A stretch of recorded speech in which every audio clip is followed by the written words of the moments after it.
Bom dia, oitavo ano, tudo bem?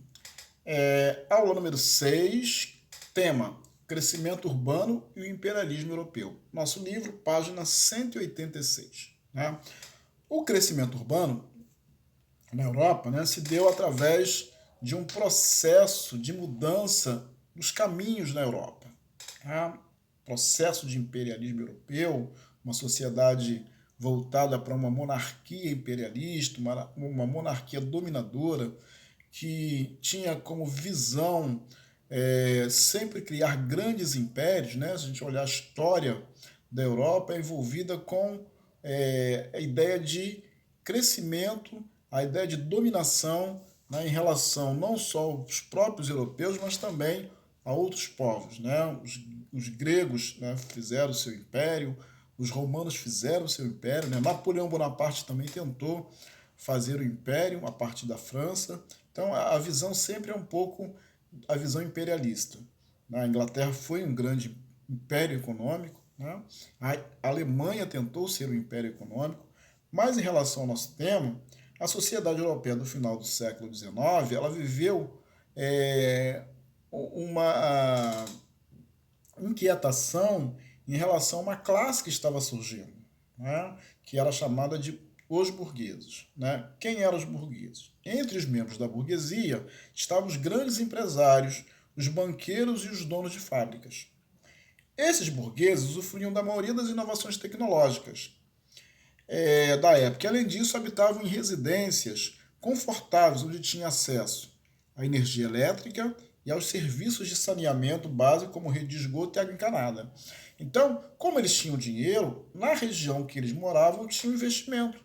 Né? Era uma região próspera, porque eles faziam questão de investir e exigiam que fosse dessa forma. A classe média, ou pequena burguesia, também conhecida assim, era formada por tipos de trabalhadores, como pequenos comerciantes, vendedores, funcionários públicos e profissionais liberais, como engenheiros, médicos, advogados, entre outros. Tá? Eram trabalhadores. Então já não tinham tanta mordomia como se tinha a alta burguesia. Né? Muitos membros da classe média tornaram-se profissionais especializados e ascenderam socialmente nesse período. Dessa forma, passaram a valorizar o trabalho, os estudos e o esforço individual, como maneira de conquistar melhores condições de vida. Né? Para isso que as pessoas estudam, né? Lutam dia a dia para ter uma melhor condição de vida. Aí tinha a vida dos pobres e dos operários. Né? Com o desenvolvimento industrial e tecnológico na Europa, né, também surgiu uma enorme camada social, composta pela população pobre e assalariada, né, a prole, né, os pobres, sem qualificação ou recursos financeiros. Essas pessoas não tinham outra opção a não ser oferecer sua força de trabalho para sobreviver, mantendo-se à margem da sociedade urbana e com poucas perspectivas de ascensão social. Bem, na Inglaterra, onde as mudanças promovidas pelo início do desenvolvimento industrial, a Revolução Industrial, foram bastante perceptíveis. Né? A vida da população urbana sobre a população pobre, né, e operária era muito precária. Né? As pessoas tinham maior dificuldade, era uma vida muito difícil. Né? É...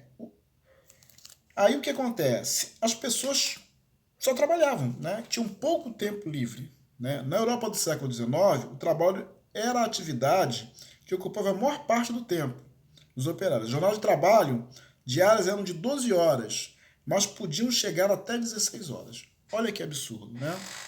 Homens e mulheres, até crianças trabalhavam muito, ok? E aí, as mulheres criaram um movimento feminista, né? Para lutar contra a opressão, contra a opressão e contra o abuso, né? Porque elas eram colocadas para trabalhar quase igual ao homem. Né? E aí tornou-se comum nesse período as mulheres pobres trabalharem nas fábricas e as da classe média ocuparem cargos em escritório ou no comércio. Então já existia essa questão da divisão social. Né? O rico trabalha no escritório, não pega peso, no banco, e o pobre vai para as fábricas. Né? Então, a presença feminina no mercado de trabalho nas esferas públicas contribuiu para que, aos poucos, as mulheres passassem a atuar em diversas funções, como professoras, jornalistas e escritoras. Então a mulher começou também nesse movimento ter o seu espaço, né? Também neste momento da Europa vai ter as teorias sociais. Nós vamos ter a questão do socialismo utópico, né? Que é bem trabalhada pelo francês Charles Fourier e o galês Robert Owen, né? Eles queriam, lutavam, né? Teorizavam sobre o fim das injustiças e desigualdades sociais de forma gradual e pacífica, né? Também surgiu uma ideia chamada anarquista, ou anarquismo, que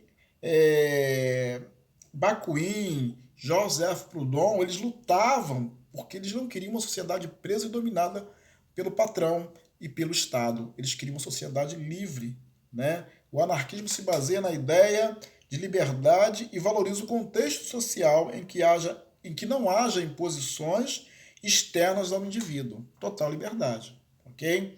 Também, nesse momento, surge o comunismo, que é um sistema econômico-político desenvolvido por Karl Marx e Engels, né? Eles teorizaram, eles criaram nessas ideias de que uma sociedade ela tinha que ter um caráter socialista, um caráter de divisão, onde o Estado fosse dono de todas as riquezas e essas riquezas fossem distribuídas para todas as pessoas, né? Isso é muito difícil porque as pessoas que gostam de acumular, as pessoas ricas, elas não desejam que o outro tenha a mesma coisa, né? Então é muito difícil implantar esse caráter socialista, né?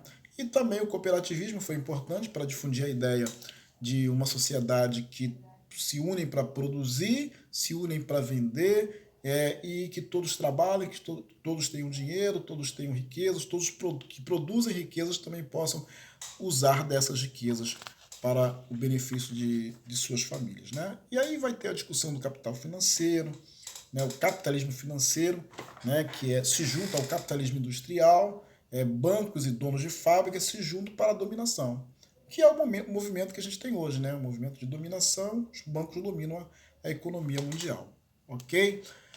Bem, pessoal, até a próxima aula, né? Fiquem com Deus. Brevemente nós estaremos juntos. Valeu?